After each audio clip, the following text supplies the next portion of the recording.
আজকে মেয়েকে নিয়ে এক জায়গায় ঘুরতে গেছিলাম। মেয়ে আমার ঈদের দিন থেকে বলতেছে আম্মু চলো ঘুরতে যাই ঘুরতে যাই, কিন্তু আমি বাচ্চাকে নিয়ে ঘুরতে যেতে পারিনি। তো আজকে অনেক দিন পরেই ঘুরতে গেলাম। প্রথমে গেছিলাম নদী দেখতে, তো নদীর ওখানে গিয়ে দেখি নদী পুরা পানি শুকিয়ে পুরা একটা চর হয়ে আছে। পরে ওখান থেকে একজন আঙ্কেল বলল যে তোমরা ওখানে একটা পার্ক আছে পাশেই, ওই পার্কে যাও। তো ওই পার্কে গেলাম। ওই পার্কে গিয়ে মোটামুটি ভালোই ছিল পার্কটা, নতুন তৈরি হয়েছে, তো তাও মোটামুটি অনেকক্ষণ ঘুরতে পারছি, অনেক কিছুই দেখার মতো আছে। আমার মেয়েটা অনেক ঘুরতে পছন্দ করে, কিন্তু আমার না ঘোরাঘুরি ভালো লাগে না, আমার কোথাও যাইতে ইচ্ছা করে না। যে আমার ঘোরার জন্য এত পাগল, পুরো পাগল করে ছাড়ে, কখন ঘুরতে নিয়ে যাব কখন ঘুরতে নিয়ে যাব, ঘরে থাকতেই দেয় না। তো এই জন্য বাচ্চাকে নিয়ে ঘুরতে গেলাম। ওই পার্কের ভিতরে গেলাম। পার্কের ভিতরে দোলনায় দুলতেও টাকা লাগে, আবার 50 টাকা টিকিট দিয়ে পার্কের ভিতরে গেছি। 50 টাকার টিকিট দেওয়ার পরও যেখানেই যাই ওখানেই মানুষ পিছু থাকে, কয় এখানে টাকা দিতে হয় ওখানে টাকা দিতে হয়। বাইরে বাই শুধু টাকারই খেলা।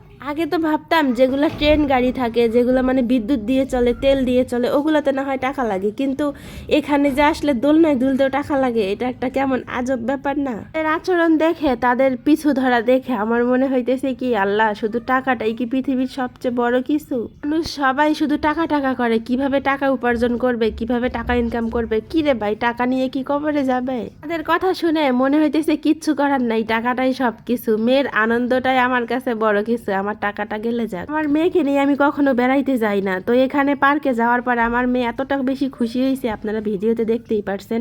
সেই শুধু নাচানাচি করতেছে, কি খাবে, কোথায় যাবে, কোথায় বসবে, এরকম আর কি। তো যাই হোক, 1 ঘন্টার মতো ঘুরলাম। ঘোরাঘুরি করার পরে আমার মেয়ে বলছে যে আম্মু খিদা লাগছে। পরে আমি ভাবলাম কি দেখি এখানে ভিতরে কিছু আছে নাকি, কি খাবার পাওয়া যায়। পরে একজন একটা মেনু কার্ড দিয়ে গেল, তো এখানে আবার মেনু কার্ডে দেখি কি রে বাইরে ভাই, যেগুলোর দাম মনে করেন যে কি আর বলবো, আকাশ ছোঁয়া।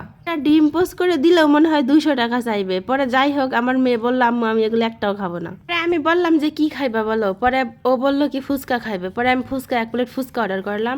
পরে এই 8টা ফুচকা দিছে, 1 প্লেট ফুচকার মধ্যে 8টা ফুচকা দিছে 70 টাকা। তো যাই হোক, কিচ্ছু করার নাই, খাইতেই হবে। পরে ফুচকার সাথে একটা বোতল দিছে পানির, তো এই পানির বোতলটাও নাকি 20 টাকা। মনে ভাবলাম যে এত বড় একটা পার্ক, এখানে একটা ট্যাঙ্কি দিলেও তো পারতো, একটা পানির সিস্টেম করলেও তো পারতো, তাই না? এই কিনে খাওয়ার কি দরকারটা ছিল? এই পৃথিবীতে গরিবরা সারা জীবন মনে হয় গরিবই থাকবে, আর বড় লোকরা দিন দিন বড় লোক হয়ে যাবে। এই যে একটা পার্ক দিছে, এই পার্কে যেখানেই যাবেন ওখানেই শুধু টাকা আর টাকা। এখানে আমাদের মতো মধ্যবিত্তরা, গরিবরা এখানে যাবে আর এখানে যে টাকা ঢালবে। আমরা হব গরিব আর ওরা হবে বড় লোক। শুধু এটাই না, মানুষ শুধু চিন্তা করে কিভাবে মানুষকে ঠকিয়ে তাদের হাত থেকে টাকা নেওয়া যায়। যাই হোক, এত কথা আর বলবো না। মানুষ যার যেটা রুচি, যার যেটা কাজ, সে সেটাই করবে। আল্লাহর কাছে সেই দাবি থাকবে, একদিন সে আল্লাহর কাছে হিসাব দেবে যদি কারো ক্ষতি করে থাকে। তো এখানেই ভিডিওটা শেষ করলাম। খোদা হাফেজ।